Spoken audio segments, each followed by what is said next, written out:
Olá, sejam bem-vindos. Eu sou a Lucy, sou graduanda do curso de Fisioterapia da Universidade Federal de Pelotas, do 5º semestre, e esse projeto é um projeto adjunto à liga que eu faço parte, a Liga de Fisioterapia Esportiva. E esse é um projeto que viabiliza, né, nós trazermos profissionais da área de fisioterapia para dar aí o seu relato, falar um pouquinho sobre a sua experiência no esporte. Olá pessoal, eu sou o Murilo, eu sou graduando do 5º semestre da Universidade Federal de Pelotas, sou colega da Lucy, sou integrante da Liga Esportiva e sou participante também desse projeto de podcast, junto com a Lucy. Não se esqueçam de curtir, compartilhar com algum amigo que goste desse tipo de conteúdo e também se inscrever no canal. Agora eu vou apresentar para vocês nosso convidado, Felipe Nakagawa. Eu vou falar um pouquinho dele para vocês. O Felipe ele é formado em fisioterapia pela Universidade Católica de Pelotas, tem formação em osteopatia pela Escola de Osteopatia de Madrid, formação em tratamento integrado do sistema nervoso autônomo, foi fisioterapeuta da Confederação Brasileira de Atletismo.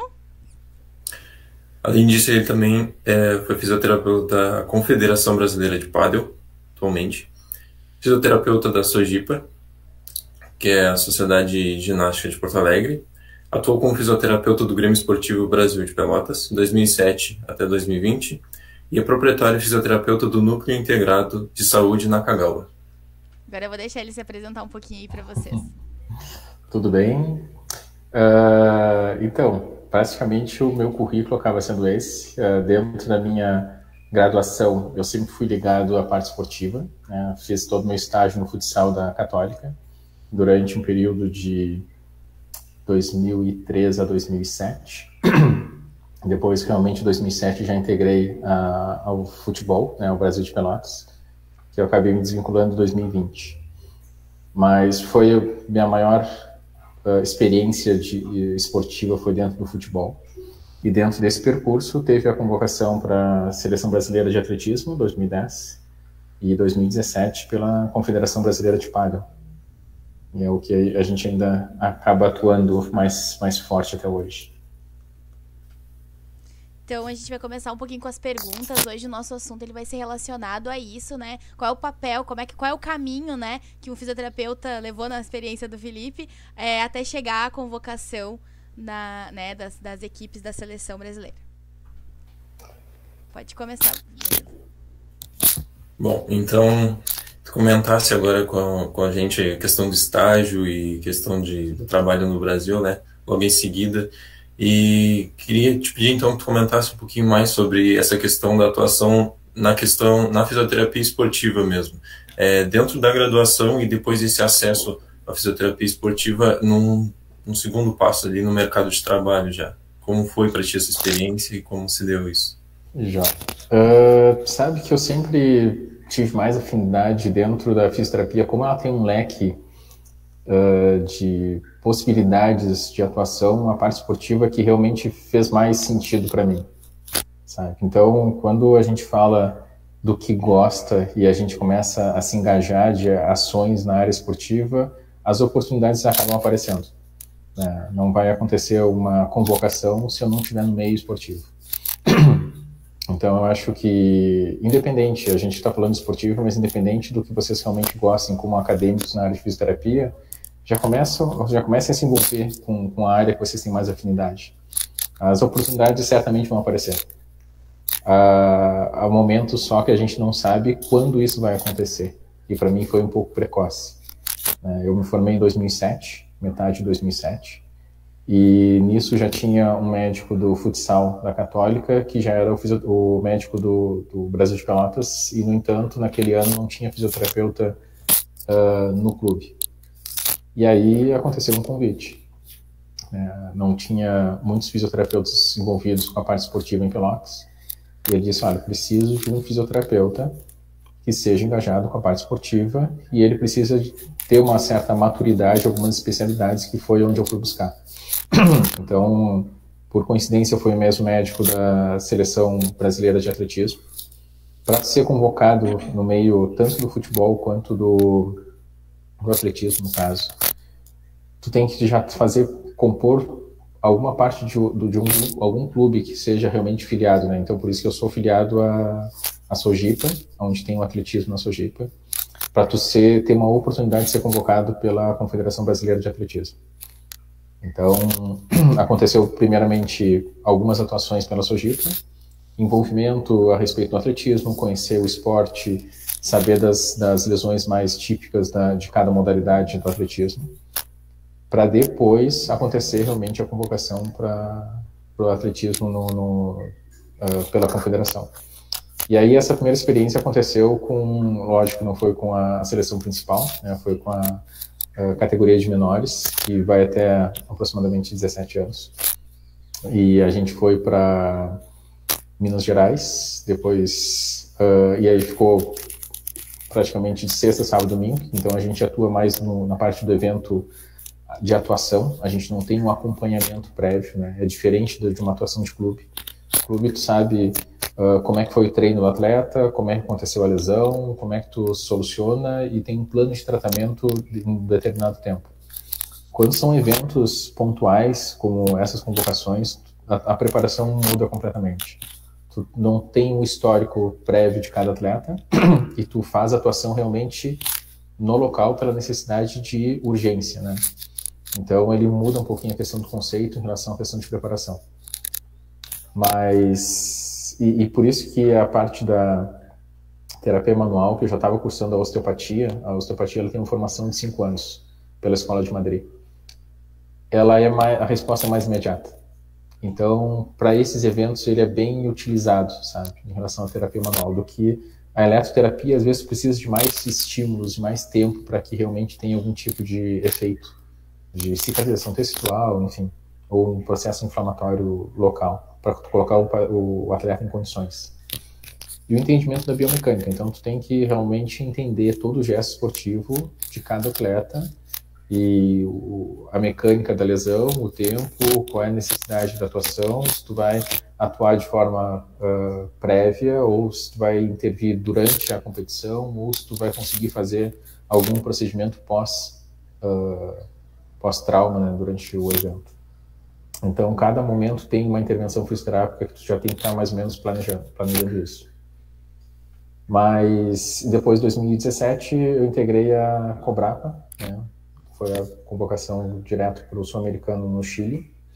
Depois, um outro ano teve Mundial. Então, ano passado foi minha segunda convocação de Mundial e esse ano repete novamente o Mundial, a princípio a terceira convocação mundial pelo PAD. É diferente a convocação da Cobrapa porque não tem um clube que tu faça parte, que tu seja um fisioterapeuta do clube para poder ser convocado, diferente do atletismo. No caso do futebol, eles têm um critério de até a Série B, tu pode ter a possibilidade de ser convocado para a seleção principal, né? Então, se tu for da Série C, já diminui essa possibilidade, mas tem que estar no meio. Então, no PADL já é diferente. No PADL, a minha convocação aconteceu porque eu atendia uma boa parte das atletas profissionais que residiam em Pelotas. E aí existiu uma necessidade de um fisioterapeuta exclusivo para a seleção feminina, né, no profissional. E aí me convidaram para fazer parte. E eu fui, e a gente acabou lá na Sul-Americana, a feminina ficou em segundo lugar, enfim, e a gente perdeu só para a Argentina. E a seleção feminina, ela está bem forte, né? Nesse último ano ela ficou em quinto lugar, a masculina ficou em terceiro no Mundial. E esse ano em Dubai tem 32 países. Então, terceiro colocado durante no meio de 32 acaba sendo bem significativo e expressivo para o meio do PAD.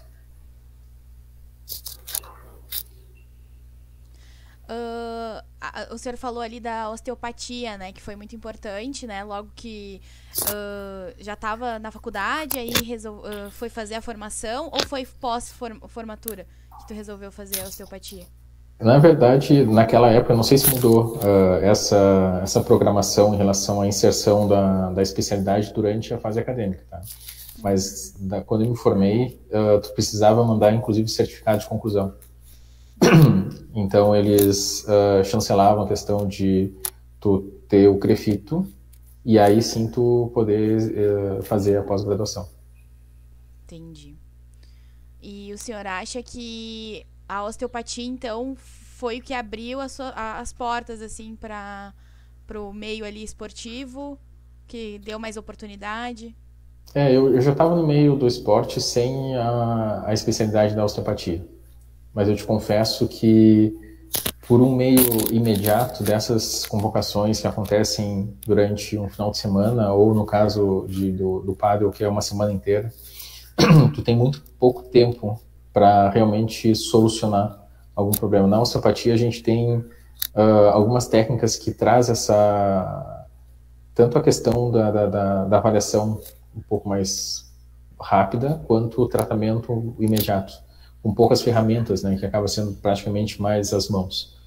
Então, o meu material de viagem é uma maca, é uma maletinha com alguns recursos imediatos de bandagem, algo assim do tipo, e pronto, não trabalho, eu não levo eletro, pelo menos eu tenho a opção de não levar, não quer dizer que não seja aplicado, mas não é das ferramentas que eu levo.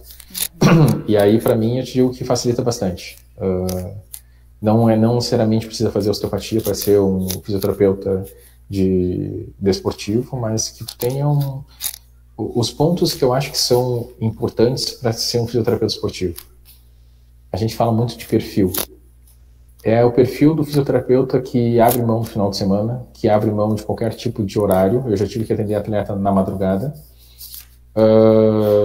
Que tu está disposto de viajar, no caso com o clube, de uma quarta e voltar só no sábado.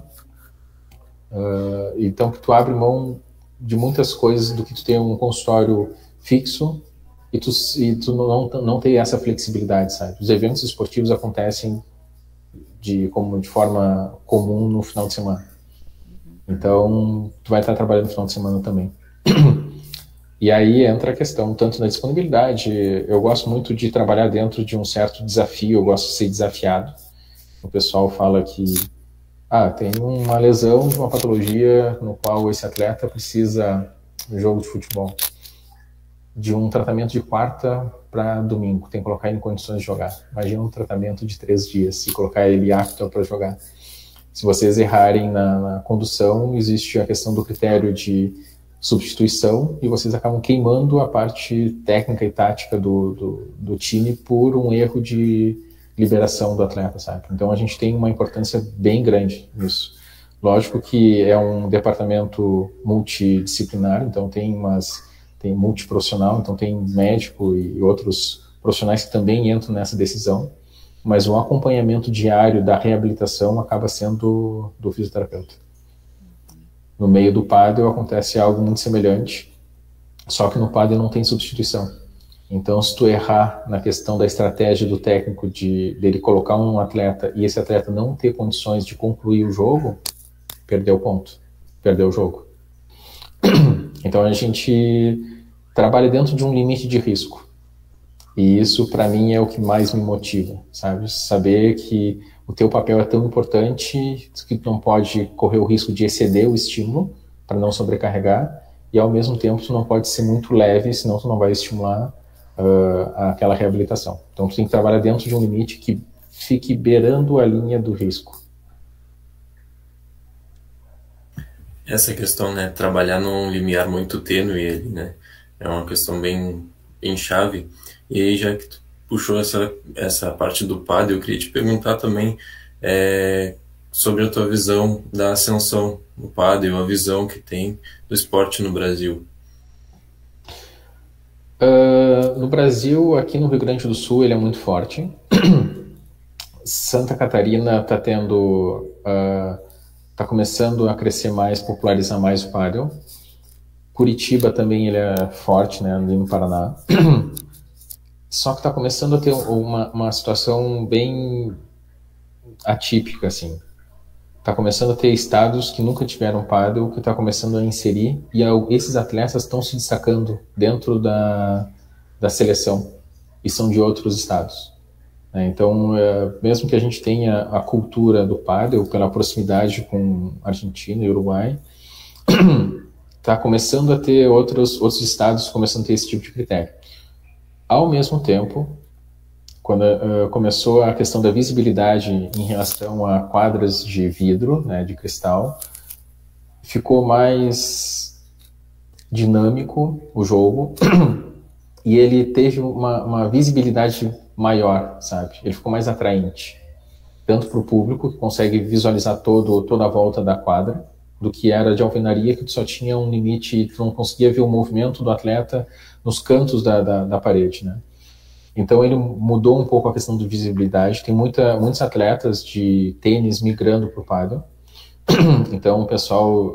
e é um jogo que ele não te detém tanta técnica, né? Te detém menos técnica do que o tênis. O tênis é muito técnico. E o pessoal, como recreação, já consegue jogar o pádel. Então ele é um esporte bem acessível e sociável, né? Então muita gente joga, independente de qual porte físico ou a questão de faixa etária, todo mundo joga o esporte. E está começando a aparecer mais investidores no meio do esporte. Então, desde o ano passado, teve, a gente fala o Emir, né, que é eu vou falar Sheikh, mas não é Sheikh, tá? É Emir, do Qatar, que é o mesmo dono do Paris Saint-Germain. E ele levou o Mundial para o Qatar. Então, assim, foi o que todo mundo fala. Foi meu segundo Mundial, meu primeiro foi no Paraguai. Ele fala assim, a experiência foi o Mundial dos Mundiais. Todos os profissionais, inclusive da Espanha, que é o que predomina a questão da força do pádel, eles ficaram deslumbrados em relação à questão da forma da organização, da premiação também. E a partir daí, a gente fez num complexo da onde acontecem os torneios de tênis lá no Catar. Então ele teve uma outra visibilidade. Tu vê uma quadra de pádel instalada dentro de um estádio de tênis é fantástico. E tu vê que isso aí começa a ter uma repercussão televisiva, então o pessoal está tendo realmente acesso a canais para poder assistir o Mundial. Esse ano está disponível na ESPN e na Sport Plus. Então vai ser transmitido pela televisão. Então já é mais um recurso que entra para o meio do pádel. A premiação desse Emir que ele falou, em relação ao investimento no pádel, ele quer chegar a uma premiação muito próxima ao tênis. Então, assim, a premiação que seria... Eu vou chutar uns valores hipotéticos, tá? Mas de 15 mil euros, que é a premiação do profissional na Espanha, ele salta a 150, 200 mil. É um salto gigantesco, sabe? E a tendência é crescer cada vez mais. Então, de 25, 24 países do ano passado, ele saltou para 32. E aí muitos atletas no meio do tênis, que ainda jogam bem o tênis, mas que não estão dentro dos top 15, top 10, estão migrando para o pádel por uma questão financeira. Não que o tênis não dê dinheiro, o tênis é o pico da parte de investimento, mas está começando a respingar no pádel e eles podem se destacar no meio do pádel. Então está acontecendo atualmente um movimento diferente do que era antes. Antes a gente tinha uma visão do pádel como um esporte amador e agora o pessoal já está começando a ter uma visibilidade profissional. Tanto que os estudos no meio de preparações físicas, de adaptações lá, eles têm o contato com psicólogos esportivos, com fisioterapeutas, com preparadores físicos específicos no meio do pádel. Então, tem um investimento diferente, que agora está começando a repercutir esse tipo de interesse aqui no Brasil.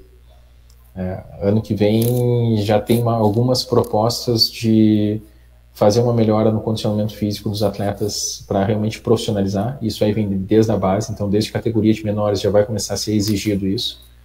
E com acompanhamento psicológico também. Então várias profissões na área esportiva estão começando a se integrar mais, porque o pádel agora está começando a levar mais a sério por ter mais injeção financeira, sabe? Então ele tá começando a pular um pouquinho o patamar do que ele era visto antes.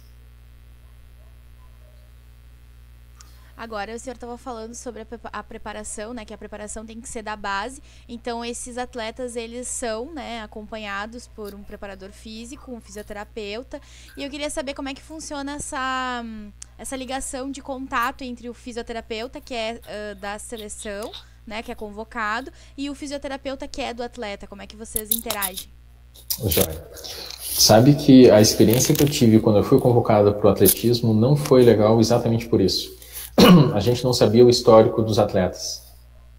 E no meio do atletismo tem muito atleta, e eu fiquei muito impactado com isso, de 14, 15 anos correndo de pé descalço. Não tinha um incentivo de um patrocinador para comprar uma sapatilha. No entanto, na convocação, o pessoal tentou, porque tinha olheiros de cada patrocinador, tentando incentivar o uso da sapatilha de corrida para realmente... E eles estavam começando a perder rendimento, sabe? Então, imagina se aquele atleta de menores não tinha o incentivo de fazer investimentos de uma sapatilha e conseguiu índice de convocação. Imagina se ele teria condições de um fisioterapeuta, de um acompanhamento fisioterápico, sabe? Talvez nem o técnico ele conseguisse realmente um acesso ao fisioterapeuta esportivo. E aí eu comecei a entender que eu não teria como ter contato do histórico desse atleta para conversar com o fisioterapeuta pessoal dele, ou o fisioterapeuta do clube que ele estava representando. Então estava uma coisa muito distante.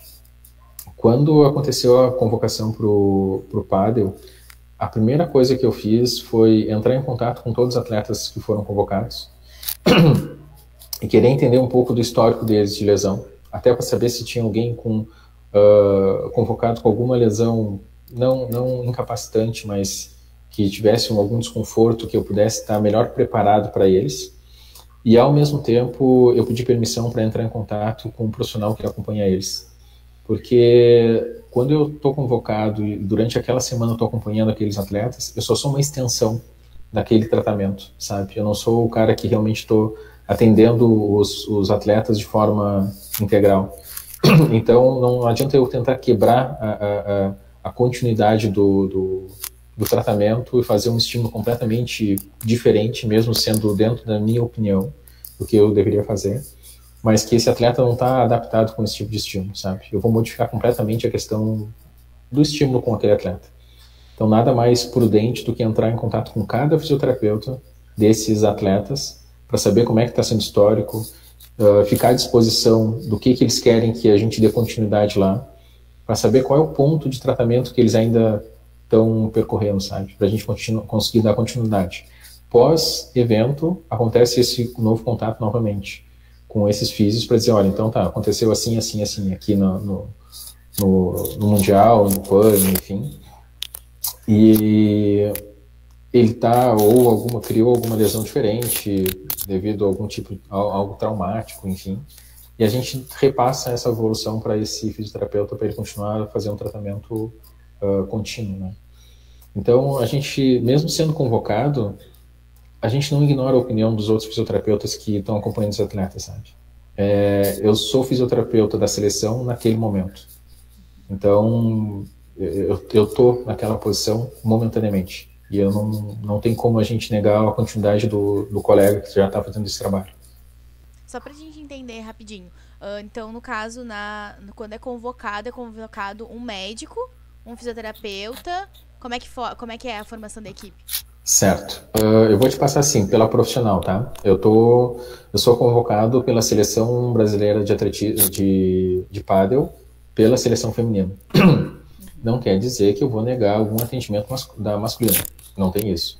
Mas tem um outro fisioterapeuta que vai responsável só pela masculina, né? E aí, ano passado, no último Mundial, teve uma convocação de um médico. Né? Ele é residente de Santa Maria, um ortopedista. E que nos acompanhou, nos ajudou demais. Questão de...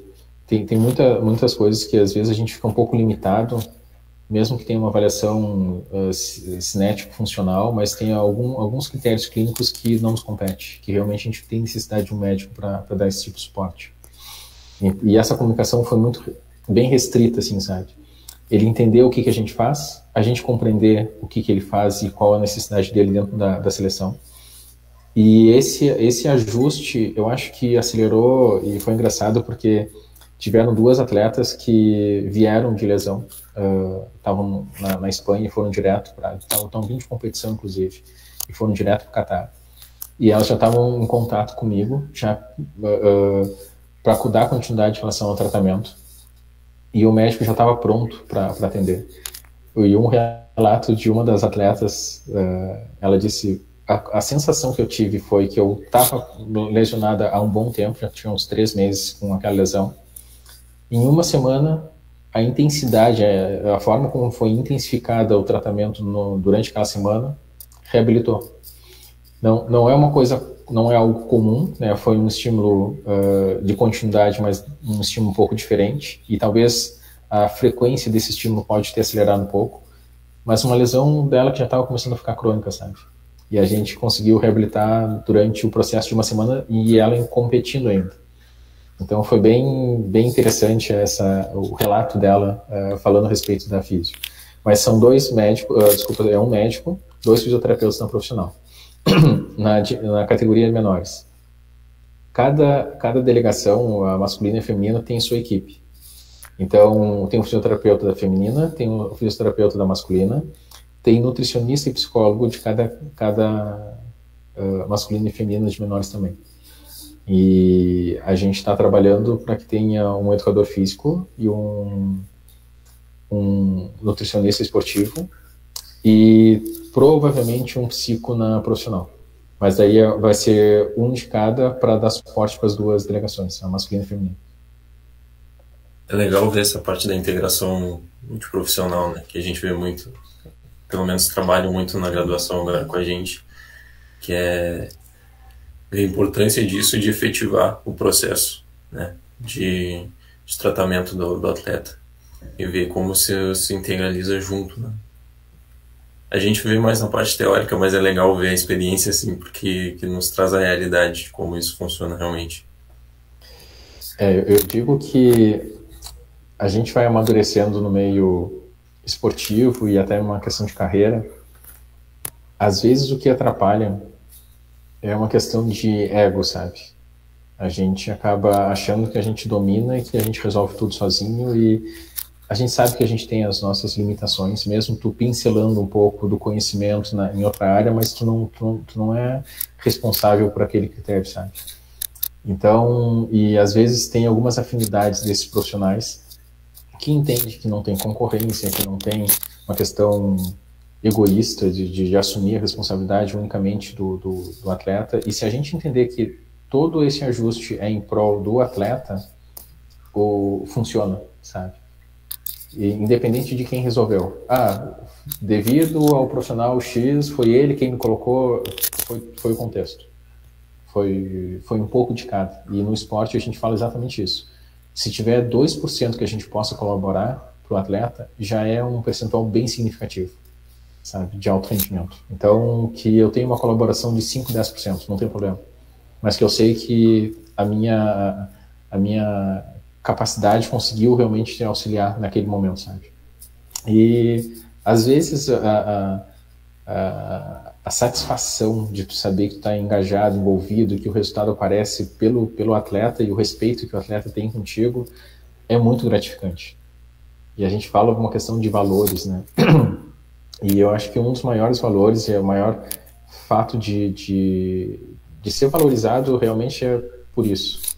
E não necessariamente uma questão financeira, que a gente às vezes acha que o retorno vem de forma financeira. Então, existe um critério econômico, financeiro, mas eu acho que a nossa prioridade e dedicação acaba sendo por um outro motivo, sabe? O que nos estimula, o que nos motiva é uma outra razão. Mas é interessante. Eu não tenho como falar algo diferente. Eu sou fissurado por esporte, sabe? Eu gosto da parte esportiva. Então, se alguém for para a área da físio, enfim, de qualquer outra área, que realmente faça com muito prazer, sabe? A satisfação vai acontecer. O retorno financeiro que a gente fala acontece da forma como tu te dedica para aquela ação, sabe? E aí vai acontecer. Então eu vou estar no meio do esporte para existir uma possibilidade de ser convocado. Pode acontecer, mas realmente que tu te envolva de coração. A oportunidade, se tu for bom, vai aparecer. E enfim, como eu disse, esse respeito e esse retorno do atleta para nós é muito satisfatório.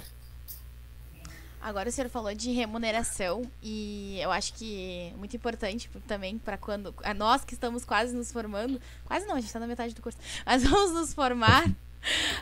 A gente pensa muito nisso, porque tem áreas da fisioterapia que realmente o valor financeiro, né, a remuneração é alta, tem outras áreas que nem tanto, tem profissionais que conseguem uma remuneração muito boa, outros nem tanto.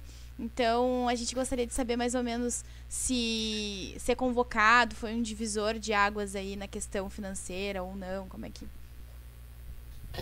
Eu, sinceramente, não sei te responder se a convocação aconteceu de forma simultânea com a questão do retorno financeiro, sabe? Exatamente por a gente estar muito ativo, produzindo bastante, e quanto mais experiência de pacientes e de atletas, e tu vai começando a montar uma clientela, tu tem uma certa rotatividade, tu vai criando uma certa autoridade. E aí a gente vai fazendo ajuste em relação à questão da responsabilidade técnica do resultado do paciente. Um ponto que eu acho que é importante a gente pontuar em relação a isso, o fato de tu atender atleta, ele é diferente do ponto de atender paciente dentro da clínica. São pacientes diferentes. Tá? Atleta de alto rendimento, ele tem uma atenção diferente, ele tem uma resposta fisiológica diferente, ele responde muito bem aos estímulos, o corpo dele está acostumado a ter microlesões e fazer um processo de regeneração um pouco mais rápido. Às vezes a alimentação dele influencia bastante, a rotina de estímulo físico acelera esse processo. Então são vários pontos que a gente tem que começar a observar para a gente não fazer uma comparação que atender atleta é a mesma coisa do que atender paciente na clínica. A questão da visibilidade em relação a tu estar no meio do esporte e o paciente acabar te admirando em relação a isso pode ser atraente como marketing para dentro do consultório. Aí ele tem uma questão de uma resposta, de tu estar no meio do esporte, de tu ser um fisioterapeuta esportivo, de tu ter uma possibilidade de uma convocação, aumentar a tua visibilidade, isso aí se transformar financeiramente para dentro do consultório. Isso pode acontecer. Por isso que eu hoje não sei te dizer se o fato da convocação aconteceu esse tipo de troca, porque eu já estava em movimento. Né? Eu já estava como fisioterapeuta do Brasil de Pelotas, e enfim. E aí teve depois a primeira convocação num período de 3 anos de formação. Por isso que foi muito precoce. E ao mesmo tempo eu já estava inserido no 2º ano de osteopatia. Então eu já estava atuando com técnicas osteopáticas. Isso aí facilitou quando aconteceu a convocação. Né? Tem que acabar te destacando dentro daquela oportunidade, daquele convite que te fazem como convocado. E tu tem que trazer resultado em relação a isso. Então a gente fala de um meio às vezes político de indicação e sugestão, né, que às vezes acontece. Mas que no momento que vão te experimentar como fisioterapeuta, tu tem que botar a atuação em prática, toda aquela tua experiência. Talvez, se eu tivesse sido convocado anos antes, eu não tivesse essa experiência para realmente comprovar a questão do resultado imediato em relação à questão do histórico da osteopatia. Talvez eu não estivesse pronto. A osteopatia foi minha ferramenta de porta de abertura em relação à terapia manual. Não quer dizer que a osteopatia resolve tudo, mas ela é uma boa ferramenta para utilização de técnicas mais imediatas, assim. Tem vários fisioterapeutas no meio da seleção que não tem no currículo a formação em osteopatia e está tudo certo. Para mim, foi facilitou demais a questão da aplicabilidade dentro desse tipo de convocação. Então, tempo de experiência, e aí tempo de experiência não é a questão de tempo, é a parte de volume de atendimento. Eu tinha um volume de atendimento bem alto. Então, tu começa a ganhar experiência com a questão de alto número de atendimento. E a frequência diária do atendimento dentro do clube do Brasil de Pelotas. Então, isso aí fazia com que tivesse um atendimento na área esportiva. Mas eu acho que a visibilidade em relação ao retorno de marketing acaba acontecendo. Eu te confesso que eu não consigo mensurar isso, sabe? Não sei o quanto que teve de retorno em relação a isso. Por uma questão de convocação, tem um pagamento de diárias, só que se a gente for... O que a diária significa no teu faturamento diário do consultório, às vezes ele não bate. Às vezes o consultório a gente perde consultório do que os dias que a gente recebe da diária da confederação.